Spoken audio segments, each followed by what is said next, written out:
مجددا اهلا وسهلا بكم مشاهدينا الكرام عبر شاشه MBC 4. لمسات سحريه تحدد امور كثيره في هذه الحياه. المبدع المصري الذي حل اولا في مرحله الهندسه يريد ان يترك لمساته في برنامجنا. انه هيثم دسوقي صاحب الملصقات التي تعمل باللمس. فهل سينجح في حمل لقب نجوم العلوم عبر مشروع فيفيفاي؟ في التقرير مسيره هيثم دسوقي في نجوم العلوم.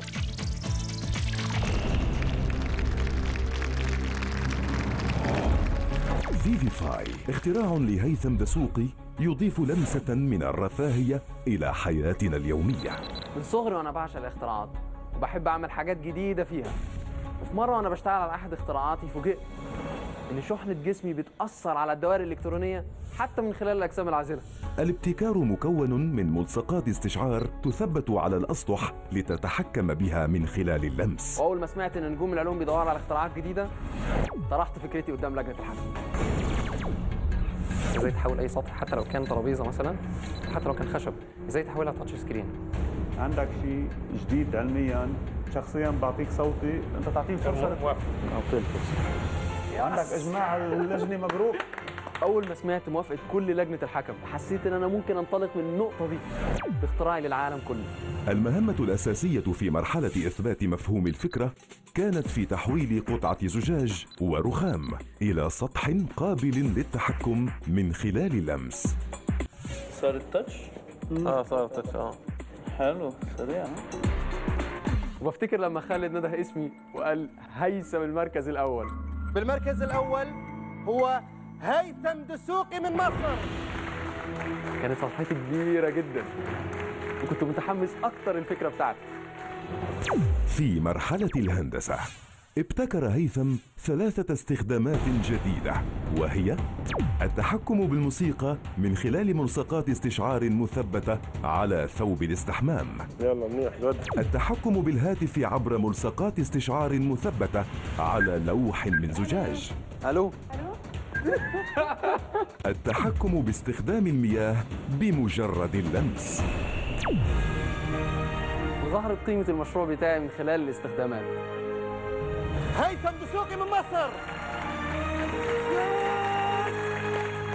والحمد لله أخذت المركز الأول للمرة الثانية في مرحلة الهندسة، وده بيمثل لي شيء كبير جدا لأن أنا مهندس. وحصيلة هذه الاستخدامات تكمن في مرحلة التصميم، حيث على هيثم جمعها ضمن مشروع واحد مميز. I have a lot of work to do.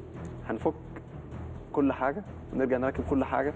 وكانت التفاصيل مهمة جدا في المرحلة دي، لأن أي خطأ عندي في التصميم هبقى مسؤول عنه قدام لجنة الحكم.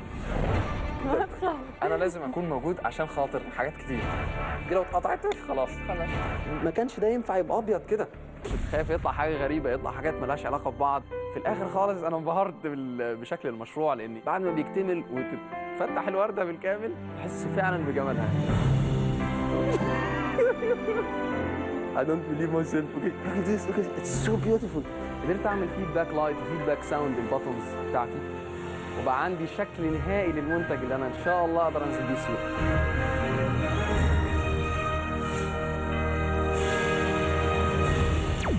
في مرحله البيزنس اشتغلت كبزنس مان، وبقى عندي خطه واضحه ومحكمه للمشروع بتاعي، وما كانش فيه احلى من فيفيفاي اسم للمشروع بتاعي بيعبر عن قدرتي في تحويل اي سطح حوالينا لتاتش. لما بفتكر بدايه مشروعي وقد ايه قدرت كتر فاونديشن من خلال نجوم العلوم ان هي تحول لي المشروع بتاعي من مجرد ورقه الى مشروع ضخم اقدر انزل بيه السوق واحجز بيه تذكره للنهائي.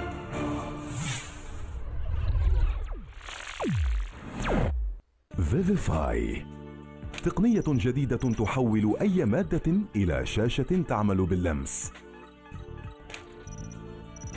فيفيفاي لاصق حساس متصل بدائرة إلكترونية يتم لصقه تحت أي مادة، فيتحول سطحها إلى شاشة تعمل باللمس.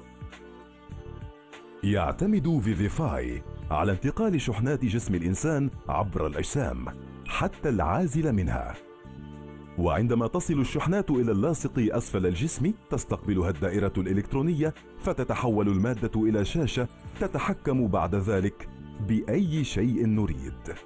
فيفيفاي شفاف لا يرى حتى لو وضع تحت زجاج. استخداماته لا نهائية، من ورقة قائمة الطعام إلى الكتب، مرورا بالمفتاح الكهربائي خلف الحائط إلى حنفية المياه. ويمكن استعماله في الإضاءة أو التكييف أو الهاتف أو الملابس للتحكم بما يحيط بنا. آمن لا يتأثر بالماء، صحي لا تتراكم عليه البكتيريا، سهل الاستعمال والتركيب، ويمكن تغيير شكله بما يتناسب مع ديكور المكان. فيفيفاي سيغير حياتك في لمسة.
السلام عليكم ورحمة الله وبركاته.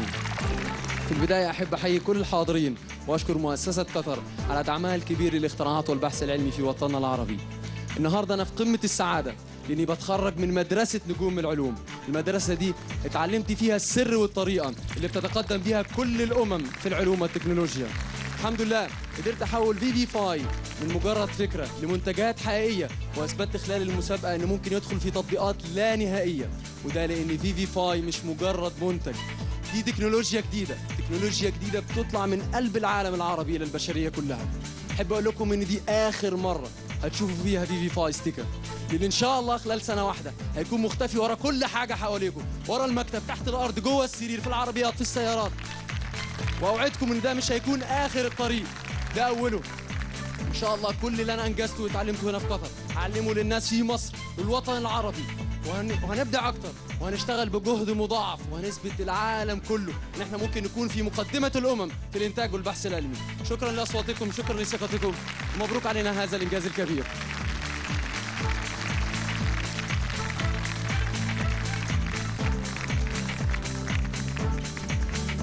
المشاريع الأربعة مرت أمام لجنة التحكيم وأمامكم، كل قال كلمته والنتائج أصبحت قريبة وقريبة جدا. تصويتكم راح يحدد هوية الفائز في الموسم الثالث من نجوم العلوم. تصويت مستمر، وهذا الفاصل راح يكون فرصتكم الأخيرة لدعم مشروعكم المفضل. صوتوا وابقوا معنا.